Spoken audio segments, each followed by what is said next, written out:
Well, this is going to be a huge political week because the Rwanda bill is back, and just before Christmas it caused a huge degree of consternation for the government, worry, problems for Rishi Sunak, and now we have a number of amendments put forward by a backbencher called Robert Buckland, an MP. Used to be two cabinet ministers. I actually worked for Robert Buckland, although we don't disagree on everything. I don't agree on everything. When I was a special advisor, I worked with him when he was Justice Secretary, just to declare that, put it out there and tell you the full truth. But he has put a number of amendments to make the bill more that he's happier with it, certainly in terms of human rights obligations, the European Court of Human Rights and so on. He's on the one nation sort of left of the Conservative Party. Others on the other side of the Conservative Party, the five families, as they're called, all these different groups, which represent about 100 people, well, they want the bill to be strengthened even further. So Rishi Sunak's in a really, really tough spot. Let's talk to Daniel Sohege, who is the Director of Stand for All, a specialist in international refugee law. Daniel, are you a solicitor yourself who represents people who want to asylum claims in this country, or what's your own involvement with the organisation of Stand for All? No, I'm not a solicitor. My background is international refugee law, but I work on the policy side of things. Sure. And the advocacy side, so I don't represent clients. What do you think is going to happen this week, Daniel? I think the government's in a really tricky position on this. They're putting forward a bill that, let's put this in context. Last week, the Home Secretary had to admit there are significant human rights abuses still going on in Rwanda to do with political opposition. So they're up against a background where they're trying to balance the two sides of the party for a bill that will declare Rwanda safe no matter what happens in Rwanda.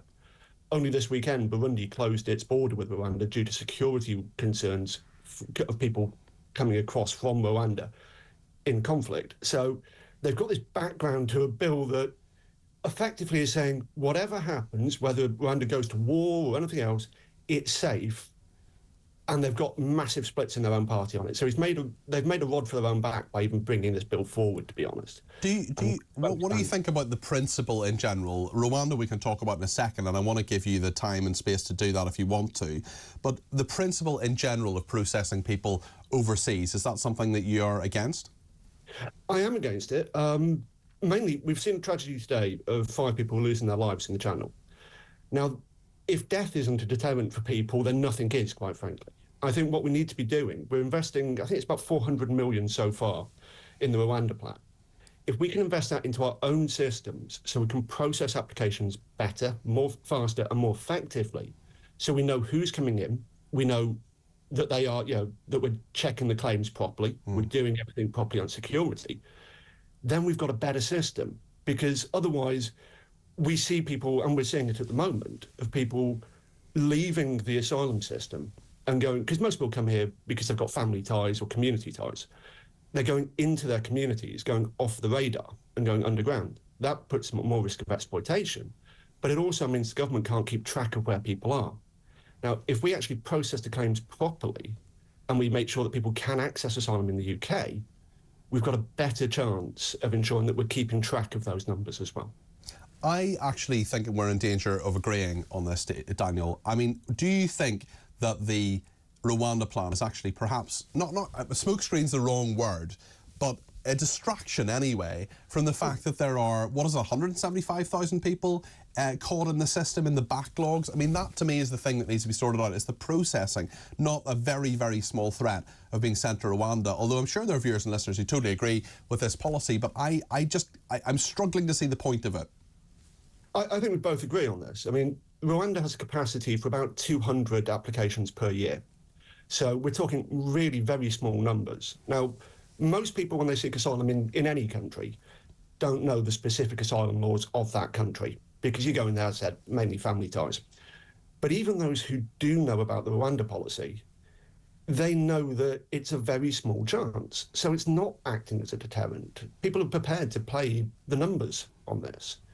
We need to be focusing on investing in our own systems so that we can sort things out. We need to clear that backlog. I know just after Christmas, it was announced that, we've cleared the legacy backlog, and then the figures showed that...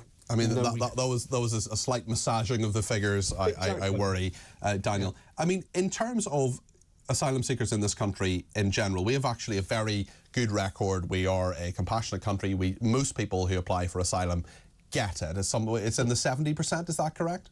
It's about 70, 75%. Yeah. So we are a compassionate country. We've taken in loads of people from Ukraine, for example. We've taken in lots of people from Hong Kong. There are legal and safe routes to come here.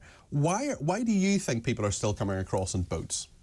Well, with the Ukraine scheme, it's worth mentioning that's actually just a limited visa route. It was a 3-year visa route. So we've got people who are now worrying about what happens when that runs out. And that's going to add more issues later on unless the government can put in place extensions for that.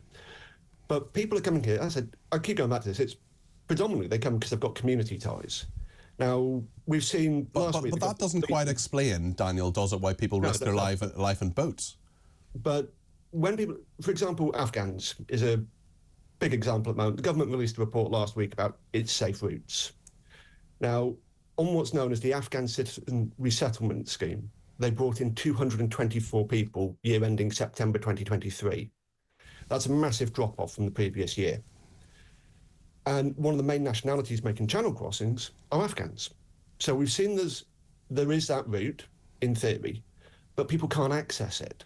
So they're using other routes and they're using the irregular routes to come across because safety is a very personal thing. It's, we can all say about, oh, France is a safe country.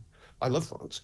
I'll go on holiday there. But for people who, if English is your primary language or you've got family ties, you're fleeing somewhere where you're at risk. But I just never understand. Maybe I'm naive, Daniel, but I never understand why, people argue they don't want to be in France for whatever reason. France is a safe country. You're meant, or you not, to claim asylum in the first safe country that you come to. And I just think even with this horrendous news today, absolutely dreadful that these 5 migrants have now died attempting to cross the Channel, there will be people who just don't have sympathy for, not necessarily those people, but people risking their lives coming across the Channel because they think, why on earth are you doing this?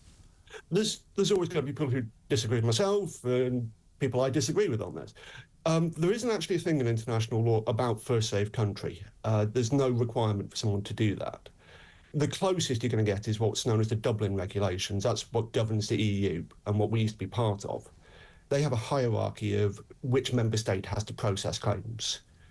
The first port of entry, first member state they enter, is actually the bottom rung of those. Mm-hmm. The main one, going back to it again, so is family ties. But people have their very individual, very personal reasons why they seek asylum in the UK. And we need to look at those and look at those reasons if we're to actually process applications and look at why people make these journeys. Because until we start looking at what the cause is and why people are driven to come make those journeys, why they're driven to risk their lives, we're not going to stand a chance of actually reducing channel crossings. And that's something that I think we all agree on, whatever stance we take on this. Nobody wants to see people risking their lives crossing one of the world's busiest shipping routes. So we need to be looking at ways that we can, in a practical sense, in a genuine sense, reduce those crossings. Daniel, and we're not really doing that at the moment. Daniel, thank you very much indeed for your thoughts on that. That's Daniel Sohege there, who is Director of Stand for All, which is a specialist in international refugee law.